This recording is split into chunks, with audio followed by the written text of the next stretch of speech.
আসসালামু আলাইকুম রহমতুল্লাহ, সবাইকে শুভেচ্ছা জানাচ্ছি। বেশ লম্বা সময় জুড়ে 8টার পর থেকে বুট কালেকশন শুরু হয়েছে। এখন বুট কাস্ট 9টা 44 বাজে। এখন পর্যন্ত বুট গ্রহণ, শিক্ষার্থীদের রেসপন্স, অনাবাসী শিক্ষার্থীদের আগমন, নারী শিক্ষার্থীদের যারা বাইরে থাকেন তাদেরও আগমন, সবকিছু সন্তোষজনক ছিল এবং শিক্ষার্থীরা বেশ ভালোভাবেই আসছে। সবাই ভোট দিচ্ছেন, যার যার মতামত ব্যক্ত করছেন। আমরা বেশ কিছু অসঙ্গতিও লক্ষ্য করেছি। বুথের 100 মিটারের মধ্যে যেখানে লাইনে দাঁড়ানো হচ্ছে নির্বাচনের সেন্টার, ভোটিং সেন্টার, সেখানে 100 মিটারের মধ্যে লিফলেট বিতরণ বা এই ধরনের ক্যাম্পেইন, সেগুলো নিষেধাজ্ঞা ছিল। আমরা দেখছি ছাত্র দলের দিক থেকে একদম লাইনে এসে ক্যাম্পেইন করা, লিফলেট দেওয়া, বিভিন্ন কাগজ দেওয়া, এই ধরনের অব্যাহতভাবে প্রত্যেকটা সেন্টারে ঘটেছে। আমরা কনসার্ন জানানোর পরও সেটা এখনো থামানো হয় নাই।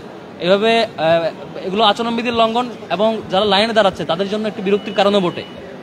নির্বাচন কমিশন কেন ব্যবস্থা নিচ্ছে না আমরা জানি না, এখনও সেই পক্ষপাতদুষ্ট আচরণ করছে। একই সাথে ইসলামী আন্দোলন বাংলাদেশ নামে যে সংগঠনটি, তারা অভিযোগ জানিয়েছে, আপনারা দেখেছেন, ইউল্যাবে তাদের পুলিং এজেন্টকে বের করে দিয়ে ছাত্রদলের পুলিং এজেন্টকে অ্যাক্সেস দেওয়া হয়েছে, এরকম অভিযোগ তারা দিয়েছে। এটিও খুবই কনসার্নের জায়গা। এই ধরনের আচরণগুলো খুবই পক্ষপাতদুষ্ট আচরণ এবং প্রশাসন রীতিমতো আগের মতোই এখন পর্যন্ত এইসব ব্যাপারে নীরব থাকছে। ছাত্রদলের ব্যাপারে কনসার্ন জানানোর পরও ইমিডিয়েট যে অ্যাকশন নেওয়ার কথা ছিল সেটি না নিয়ে এখনও নীরব ভূমিকা, খুবই দুঃখজনক।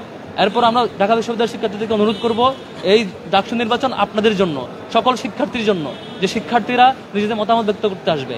আপনারা যারা হলে আছেন কিংবা যারা অনাবাসিক জায়গায় যার যার বাসায় আছেন, প্রত্যেকে অবশ্যই আসবেন এবং ভোট সেন্টারে এসে আপনার মতামত দিবেন, পছন্দের প্রার্থীকে ভোট দিবেন। এই ডাকসু নির্বাচনে আমরা যেমন করে পরিবেশ দেখাবো, যে অন্যায়ের বিরুদ্ধে প্রতিবিরোধ গড়ে তুলে আমাদের মতামত ব্যক্ত করার প্র্যাকটিসটা দেখাবো, বাংলাদেশ সে পথে এগাবে।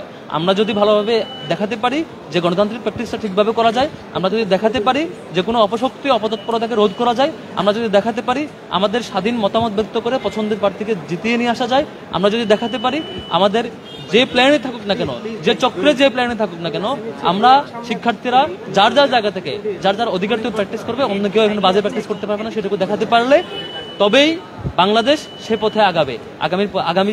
আগামী পথ চলায় বাংলাদেশ যত গুরুত্বপূর্ণ ইভেন্ট আসবে, প্রত্যেকটা ইভেন্টেই সেভাবে আগামী বলে আমি প্রত্যাশা করছি। যেন শিক্ষার্থীদের অনুরোধ করবো, বাংলাদেশকে পথ দেখাতে, বাংলাদেশের আগামীর যাত্রাকে পথ দেখাতে প্রত্যেকে ডাকসু নির্বাচনে আসবেন, অংশগ্রহণ করবেন, শিক্ষার্থীরা ভোট দিবেন এবং ভোট দিয়ে আমাদের ডাকসুর যে সত্যিকারের যে প্রত্যাশা আমাদের এবং সকলের মতামতের ভিত্তিতে প্রতিনিধি নির্বাচন করে সেটি করবেন। ফলে আমরা যদি সবাই মিলে অংশগ্রহণ করি, সবাই মিলে আসি, যারা অন্যায় করতে চায়, যারা অপতৎপরতা চালাতে চায়, যারা প্রশাসনকে ব্যবহার করে, তাদের দলীয় লোকজনকে ব্যবহার করে অন্য প্র্যাকটিস করতে চায়, তারা নিশ্চয়ই ব্যর্থ হবে।